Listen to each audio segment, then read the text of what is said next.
Хоёр асуулт тэгээ хэд хэдэн санал байна. Нэгдүгээрт цагдаагийн ерөнхий газрын дээр энэ гэмт хэрэгээс өртсөн шийдэх үйл ажиллагаатай холбоотой төсөв гэж энэ хэдийн хэмжээний мөнгө байд юм бэ? Жилд нэг жилд.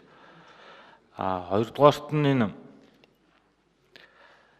өргөн барьсан хуулийн 75 дугаар зүйлд холбоотой цолны асуудал ингээд бага дунд цол олохдоо дараах хугацаа баримтлана гэчээд бага цолныхын 4 жил одоо дунд цол нь 3 жил байна л да. Энэ хугацаа нь ижил байж болохгүй юу гэдэг байна. За нэг санал байна. Юуны өмнө гэмт хэрэгээс өрсөн сэргийлэх зөвлөлийг сэргээн байгуулж байгаад дэмжиж байна. Яагаад энэ дэмжиж байна вэ гэхээр энэ сүүлийн үед энэ 12 оноос хойш энэ манай бүтээн байгуулалт, замын бүтээн байгуулалтыг хийгдсэн боловч энэ замын ославаар яг тэр хэмжээгээр нэмэгдчихэд байгаа. Үүний алдаа нь замын таних тэмдэглэгээнүүд нь стандартын бус тэр гэрэл ойлгодог нөхцөлгүй хуулгanaагдсан. Иннээс болж одоо ард иргэдийн санамсар болгоомжгүй дээрэс нь стандартын бус тэр тэмдэглэгээнээс болж цагдаагийн ажил тэр хэмжээгээр нэмэгдээд байгаа. Энэ дээр одоо аймаг нийслэл дүүргийн гэмт хэрэгээс өрсөн сэргийлэхийн маань мэрэгжлийн хяналтайгаа замын цагдаатайгаа хамтраад энэ тэмдэглэгээг засч тэр стандартын дагуу мөрдүүлсэн дээр баха гэдэг санал тавьж байна. Дараагийн нэг юм бид энэ цагдаагийн албан хаагчтай баяр ёслол ер нь бүхэл юмн дээр байнга хүнд цаг үед дууддаг. Гэтэл энэ албан хаагчдын маань нийгмийн баталгаан дээр бол хид хідэн одоо шин зүйл заалт орж ирж байгаад бас талархаж байна. Энэ дээр нэмээд энэ цагдаагийн албан хаагч албан үүргээ гүйцэтгэж явж байхдаа нэг удаагийн бусалгүй тусламж болгож 36 сарын 36 сая төгрөг болж байна. Өнөөдрийн хөдөлмөрийн хэлсний тооцоо нь. Энийг өөрчлөөд бас нэг тодорхой хэмжээг нь даатгалын нөхцөлтэй холбогдуулбал бас улсын төсөв маань нөхцөл байдал маань бас нэг шинэ механизм орж ирэх боломжтой болов. Энэ дээр бас та бүгд маань бодож ажилласаа гэж хүсэж байна. За дараагийн нэг энэ хувцас тоноглолын хангалтан дээр одоо энэ чанарын баталгааг нь үнэхээр бас нэг энэ удаад одоо шинэ цагдаагийн удирдлага маань анхаарал тавьж нэг чанарын эрс дээшлүүлээрээ дээ. Тэгэхгүй бол одоо зарим нэг хангасан тоног төхөөрөмжүүд маань орон нутгийн тэр хэсгийн төлөө цагдаа нар дээр очиод хугацаанд одоо ашиглалтынхаа хугацаанаас өмнө эвдэрдэг, тэрийн солиход хүндрэлтэй байдаг. Нийлүүлсэн компанид нь гомдол гаргасан солигдож ирээг байгаа гэдэг юм яриад байдаг. Үнэхээр тоног төхөөрөмжийн тэр чанарын шаардлага хангаснараа хангаад ах юм бол энэ орон нутагт ажиллаж байгаа болон энэ цагдаагийн бие бүрэлдэхүүнд ажиллаж байгаа хүмүүс маань ажлаа бүрэн хийгээд явнаа. Энэ дээр анхаарч гэж хүсэж байна. За энэ хүн ам олноор суурьсан уул уурхайтай холбогдлолтой энэ шинэ сууриншлийн бүсүүд дээрх цагдаагийн оронтой нэмэх нэг шалгуур заалт оруулж өгөөд яасан юм бэ? Тэгэхгүй бол нэг уул уурхайн бүс дээр жишээ нь сая явж байхад нүүрс гарч байгаа эсгүүд дээр аваар гараад энэ дээр цагдаагийн бие бүрэлдэхүүн байдгүй учраас 180 км-ээс дууддаг. Нөгөө машин нэрээд буцаад ингэ явахаар бензин байхгүй болдог. Ингээд хүндрэлтэй байна гэдэг үнэхээр энэ проблем биднэрт гараад байгаа юм бол энэ цагдаагийн бие бүрэлдэхүүнийг нийгмийн хэв журмыг сахиулахтай холбоотой энэ эрх үүргийг нэмээд оронтойг энэ нэмэх саналаа энэ хуулийн өн дээр нэг шалгуур байдлаар оруулаад ирчүүл ер нь бид энэ дэмжих цаг болсон. Түүнээс биш гэмт хэрэг гарсан хойноос нь нийт ялангуяа тэр өрсөн сэргийлэх төсвийг энэ хүн амын суурьшилтай холбоотой оронтойг нэмэх хэрэгтэй.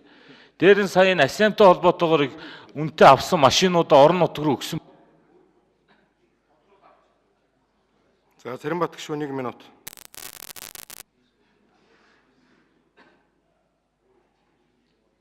Цэрэнбат гишүүн 1 минут. Асямтай холбоотой авсан өндөр үнээр авсан машинуудаас нэг пүрүүс машин орон нутагт Увс аймагт өгсөн байлээ. Гэтэл тэр нэг сайжруулсан замтай газраас л гарахаас өөрөөр гарч чадахгүй.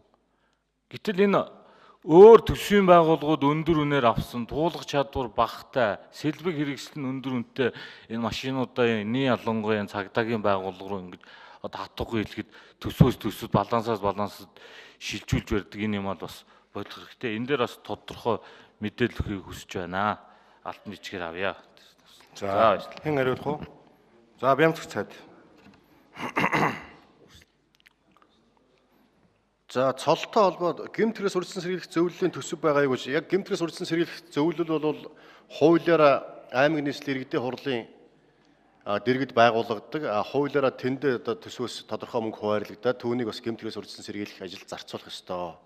Бусдаар цагдаагийн байгууллага дээр бол яг ийм тусгаалсан төсөв болох уу гэмт хэрэгтэй тэмцэх олон нийтийн аюулгүй байдлыг хангах нийгмийн хэв жиргэн сахиулах чиглэлээр бол улсын хурлаас хуульчилсан төсөв бол таталтдаг тэр хүрээндээ л үйл ажиллагаа болж байгаа.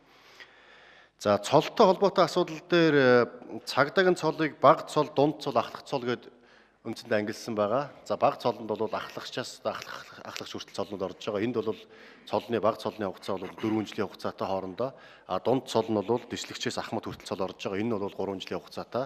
За ахлах цол нь бол хошуу уцаас хурандаа хүртэл цолууд орж байгаа. Энэ нь бол 4-өөс дээш, 5-аас дээш, 6-аас дээш гэдэг цол нь бол өшөө нэмэгдэж орж ирж байгаа. Тэгээ энэ дээр яг таны хэлж байгаа саналыг бас бид нэр хэлэлцүүлэх шатнаас анхаарч болно. Өөрөөр хэлэх юм бол бага цолон дээр хугацаа нарийн урт юм биш үү гэдэг саналыг бол та бас хэлэлцүүлэх шатнд бас анхаарч болно. Ер нь бол яг бид бас бага цолон дээр иймэрхүү хугацаа байвал яасан юм бэ гэсэн тийм байдлаар оруулж ирсэн байгаа. За даатгалтаа нийгмийн асуудал баталгааг бас даатгалтаа уях дээр бол өнөөдөр цагдаа албаагч амь насаа алдсан тохиолдолд, эрүүл мэндэд хөдөлмөрийн чадвар алдсан тохиолдолд тэгээд тодорхой тохиолдлууд улсын төсвөөс хариуцж одоо дэмжлэг тусламж үзүүлэхээр орсон байгаа. Энийг бас тийм даатгалтаа уяад өөрөөр хэлэх юм бол улсын төсвөөс өшөө одоо бага зардал үр ашигтай байдлаар тийм хосолсон байдлаар бас оруулж болно. Энийг та бас хэлэлцүүлгийн явцад бас санал гаргаад явах юм бол зөвхөн төсвөөс одоо цагдаагийн албаагч амь насаа алдсан, эрүүл мэндийн алдсан тохиолдолд олгодог дэмжлэгийг даатгалын байгууллагаас бас уялдуулах юм шинэ одоо бас механизмыг хэрэглэх бас бололцоотой гэж үзэж байна. За хувцас тоноглолтой холбоотой асуудал дээр бас л төсөв мөнгөтэй холбогдсон хувцсны загвартай холбоотойгоор бас нэлээд хил ам гарч ирсэн хувцсны одоо чанар байдал гээд энэ дээр бол бас анхаарал тавьж ажиллаж байгаа. Ер нь бол сүүлийн жилүүдэд энэ цагдаагийн байгууллагын хувцс зөөлөн эдэл дээр бол тодорхой мөнгө тавигдахгүй байгаа. Ялангуяа шүүхийн шилгээ үндэсний хүрээлэн гэхэд сүүлийн 4 жил гаруй хугацаанд нэг ч одоо шинэ хувцас аваагүй, хуучин хувцас хэрэглээд явж байгаа. Цагдаагийн байгууллагад одоо сахиун одоо хувцсны хангалт бол сүүлийн бараг 7-8 жил хийгдээгүй. Энийг бас шийдэх байх гэдэг одоо асуудал байдаг. Харамсалтай нь нөгөө төсвийн бололцоо байхгүй учраас тэгэл ингээ боогдоод байгаа гэдэг бас гişүүд бас ойлгоод бас энэ тал дээр бас бидэнд бас дэмжлэг үзүүлж цааш тас төсвүүд дээр бас анхаарал тавьж өгөөч. Машин дэрэгтэй холбоотой асуудал ч гэсэн шинээр одоо машин дэрэг авах бололцоо боломж тун бага. SM-ээр одоо ашиглаж байсан жижиг одоо аврын Volkswagen бусад одоо төрлийн одоо жижиг машинуудыг бол аймагуд одоо хуваарлж өгч одоо бас хэрэглүүлсэн байгаа. Өөрөөр хэлбэл Увс аймагт бол тэр Volkswagen маркийн машин очсон байгаа. Purus очсон байж магадгүй тийм. Purus Volkswagen эднээс очиж байгаа. Тэгэхээр тэр бол үнэхээр яхаа аргагүй сайжруулсан болон засмал зам дээр явхаас өөр одоо бол замд явах бололцоо байхгүй байгаамаа. Энэ дээр одоо бас нэг 69 туулах чадвар сайтай машин дээр төсөв мөнгө байхгүй учраас бид байгаа бололцоонд л одоо хуваарлтыг хийж байгаа гэдгийг бас хэлье. За уул уурхай тэр асуул аваар гарч байгаатай холбоотой ялангуяа манай 5 толгой чиглэлд бол цагдаа ажилладаг байсан. Ерөөсөө өөр одоо тийм бүтэц байхгүй байсантай холбогдвол засгийн газраас оны өмнө бол цагдаагийн засаг байгуулад 5 толгойн зам дээр 20-100 хүний бүрэлдэхүүнтэй одоо бие бүрэлдэхүүн өөрөөр хэлэх юм бол байнгын одоо ажиллаж энэ ачааллыг бас чиглэх аваар бас гарахаас урьдчилан сэргийлэх чиглэлээр бас тодорхой ажлууд хийгдэж байгаа. За гişүүд асуулт асууж хариултаа авч дууслаа. Үг хэлэх гişүүн байна уу?